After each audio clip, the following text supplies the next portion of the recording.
நடிகர் ரஜினி அவர்கள் படத்துல எந்திரன் 2.0ல எப்படி மொபைல் போன்ஸ்லாம் மேல பறக்குமோ அந்த மாதிரி நகைகள்லாம் இப்ப மேல பறக்க போகுது அப்படின்னா நீங்க நம்புவீங்களா? இந்த தக்காளியோட ரேட்டு எப்படி பீக்ல மார்க்கெட்டிங்ல இருந்துச்சோ, ஒரு டிமாண்டா இருந்துச்சோ, அந்த மாதிரி தான் தங்கத்தோடைய ரேட்டு இப்ப இருக்க காலகட்டங்கள்ல ரொம்ப டிமாண்ட்ல இருக்கு. இந்த விலையை யாரு நிர்ணயிக்கிறா அப்படின்ற விஷயத்தை பத்தி தான் இந்த வீடியோல பார்க்க போறோம். சோ வீடியோவை ஃபுல்லா பாருங்க.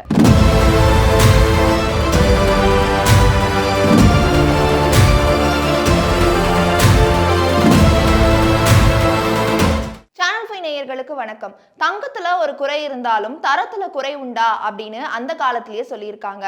சமீபத்துல கோல்டோட ரேட்டு ரொம்ப அதிகரிச்சு வந்துட்டு இருக்கிறத நம்ம எல்லாருமே பார்த்திருப்போம்.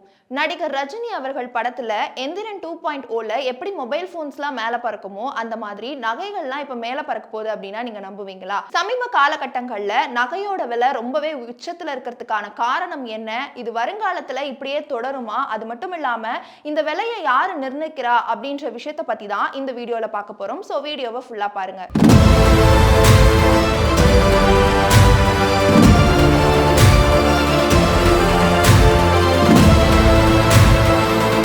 குறிப்பா பிக் பிரதர் அப்படின்றத அறிமுகப்படுத்தின அமெரிக்கா சைனா இடையில நிறைய வாக்குவாதங்கள் போயிட்டு இருந்துச்சு. இதை தொடர்ந்து அமெரிக்கா சைனாக்கு நிறைய ஷாக் நியூஸ்லாம் கொடுத்திருக்காங்க அப்படின்னா நீங்க நம்புவீங்களா?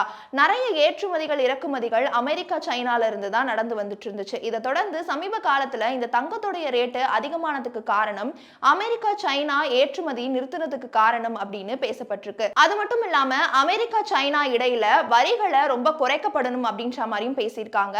இறக்குமதி ஏற்றுமதி குறைஞ்சதுக்கு காரணம் தங்கத்தோடைய விலை உச்சத்துல இருக்கிறதுக்கு காரணமும் இதுதான் அப்படின்னு சொல்லியிருக்காங்க. ஆனா இது கிடையாது அப்படின்றத நிபுணர்கள் சொல்லியிருக்காங்க.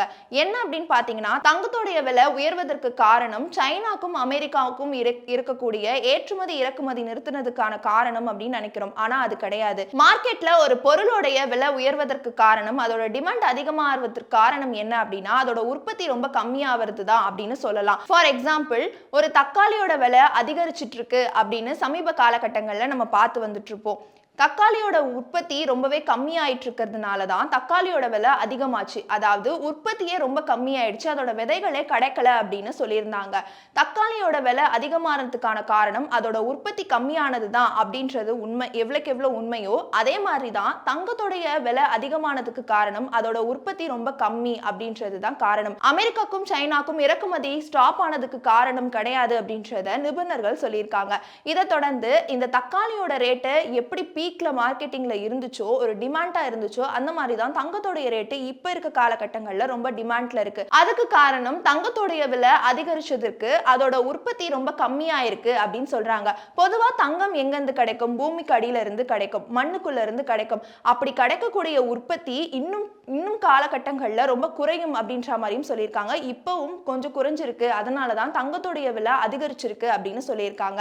பொதுவா காலகட்டங்கள் மாற மாற நம்மளுடைய உற்பத்தி நிலங்களும் மாறிட்டே இருக்கும். இதை தொடர்ந்து தங்கத்துக்கும் அது ஏற்பட்டிருக்கு அப்படின்றத நிபுணர்களும் சொல்லியிருக்காங்க. இதை தொடர்ந்து வருங்காலத்துல இந்த தங்கத்தோடைய ரேட்டு அதிகமாகுமா இல்ல கம்மியாகுமா அப்படின்னு கேட்டதுக்கு நிபுணர்கள் என்ன சொல்லியிருக்காங்க அப்படின்னா கண்டிப்பா அதிகமாகும் தான் சொல்லியிருக்காங்க. ஏன்னா இப்பவே ரொம்பவே உற்பத்தி ரொம்ப கம்மியாயிட்டு இருக்கு, வருங்காலத்துல சுத்தமா இருக்காது அப்படின்ற மாதிரி தான் சொல்லியிருக்காங்க.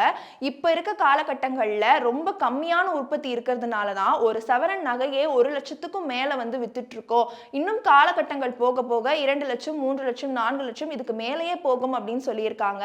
அதனால ரொம்ப கடினம் அப்படின்ற மாதிரியும் சொல்லியிருக்காங்க. இந்த தங்கத்தோடைய ரேட்டை நிர்ணயம் செய்யறது யாருன்னு உங்களுக்கு தெரியுமா? LPMK அப்படின்னு கூடிய மார்க்கெட் அசோசியேஷன் தான். இந்த மார்க்கெட் அசோசியேஷன் லண்டன்ல இருக்கு. இந்த அசோசியேஷன்ல இருக்கவங்க மட்டும்தான் இந்த தங்கத்தோடைய ரேட்டை நிர்ணயம் செய்வாங்க அப்படின்னு நிபுணர்கள் சொல்லியிருக்காங்க. ஏன்னா ஒரு நாளைக்கு 8 மணி நேரம் தங்கத்தோடைய ரேட்டை நிர்ணயம் செய்யறதுக்கு அவங்க எடுத்துக்கிறாங்க அப்படின்ற மாதிரியும் பேசப்பட்டிருக்கு.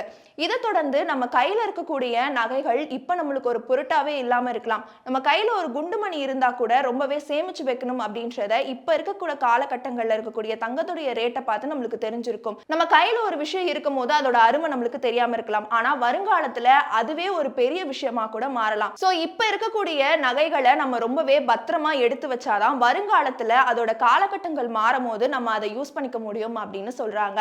இதே மாதிரி யூஸ்ஃபுல்லான வீடியோஸ் வேணும் அப்படின்னா சேனல் 5 நியூஸை ஃபாலோ பண்ணிக்கோங்க.